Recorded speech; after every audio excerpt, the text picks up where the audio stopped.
ತುಮಕೂರು ಜಿಲ್ಲೆಯ ತುರುವೇಕೆರೆ ತಾಲೂಕಿನ ಕಸಬಾ ಹೋಬಳಿ ಮಲಘಟ್ಟ ಕೆರೆಯ ಕೋಡಿ ಬಿದ್ದಿದ್ದು ಪ್ರವಾಸಿಗರನ್ನು ಕೈಬೀಸಿ ಕರೆಯುತ್ತಿದೆ. ಈ ಕ್ಷೇತ್ರದಲ್ಲಿ ಶ್ರೀ ಗಂಗಾಧರೇಶ್ವರ ದೇವಾಲಯವೂ ಇದೆ. ಈ ಕೆರೆಯು ಮೈದುಂಬಿ ಹರಿಯುತ್ತಿರುವುದರಿಂದ ದೂರದ ಬೆಂಗಳೂರು, ಮೈಸೂರು, ಅರಸೀಕೆರೆ, ಹಾಸನ ಮುಂತಾದ ಕಡೆಯಿಂದ ಸಾವಿರಾರು ಪ್ರವಾಸಿಗರ ದಂಡು ಈ ಕೆರೆಯ ಕೋಡಿಯ ಮನೋಹರ ದೃಶ್ಯಗಳನ್ನು ನೋಡಲು ಬರುತ್ತಿದ್ದಾರೆ. ಈ ಸ್ಥಳದಲ್ಲಿ ತಾಲೂಕಿನ ಗ್ರಾಮ ದೇವತೆಗಳ ಪುಣ್ಯಸ್ಥಾನಕ್ಕೆ ಭಕ್ತರು ಆಗಮಿಸಿ ಹೋಮ ಹವನಗಳನ್ನು ಮಾಡಿ ದೇವರ ಕೃಪೆಗೆ ಪಾತ್ರರಾಗುತ್ತಾರೆ. ಮಕ್ಕಳಾಗದ ದಂಪತಿಗಳು ಗಂಗಾ ಪೂಜೆ ಮಾಡಿಸಿಕೊಂಡು ಹೋಗುತ್ತಾರೆ. ಈ ಸ್ಥಳಕ್ಕೆ ಸಾಕಷ್ಟು ಸಂಖ್ಯೆಯಲ್ಲಿ ಪ್ರವಾಸಿಗರು ಬರುತ್ತಿದ್ದರು. ಕ್ಷೇತ್ರದ ಅಭಿವೃದ್ಧಿಗೆ ತಾಲೂಕು ಆಡಳಿತವಾಗಲಿ, ಜಿಲ್ಲಾಡಳಿತವಾಗಲಿ, ಜಲನಯನ ಇಲಾಖೆಗಳಾಗಲಿ, ಜನಪ್ರತಿನಿಧಿಗಳಾಗಲಿ ಕಿಂಚಿತ್ತೂ ಕಾಳಜಿ ತೋರಿಸುತ್ತಿಲ್ಲ ಎನ್ನುವ ಚರ್ಚೆ ಕೇಳಿ ಬಂದಿದೆ. ಇನ್ನಾದರೂ ಈ ಸ್ಥಳದ ಅಭಿವೃದ್ಧಿಗಾಗಿ ಕಾಳಜಿ ವಹಿಸುತ್ತಾರಾ, ಪ್ರೇಕ್ಷಣೀಯ ಸ್ಥಳ ಮಾಡುತ್ತಾರಾ ಎಂದು ಕಾದು ನೋಡಬೇಕಾಗಿದೆ. ವರದಿ ಸುರೇಶ್ ಬಾಬು, ತುರುವೇಕೆರೆ.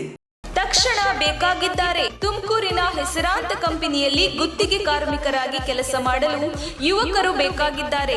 ಲೋಡಿಂಗ್ ಮತ್ತು ಅನ್ಲೋಡಿಂಗ್ ಕೆಲಸ ಮಾಡುವವರು ಬೇಕಾಗಿದ್ದಾರೆ. ವಿದ್ಯಾರ್ಹತೆ SSLC, PUC. ನೇರ ಸಂದರ್ಶನ ಇರುತ್ತದೆ. ESI ಮತ್ತು PF ಸೌಲಭ್ಯ ಕೂಡ ಇರುತ್ತದೆ. ಆಸಕ್ತರು ಕೂಡಲೇ ಸಂಪರ್ಕಿಸಿ. ನವೀನ್ GL. Mobile number 9743103968.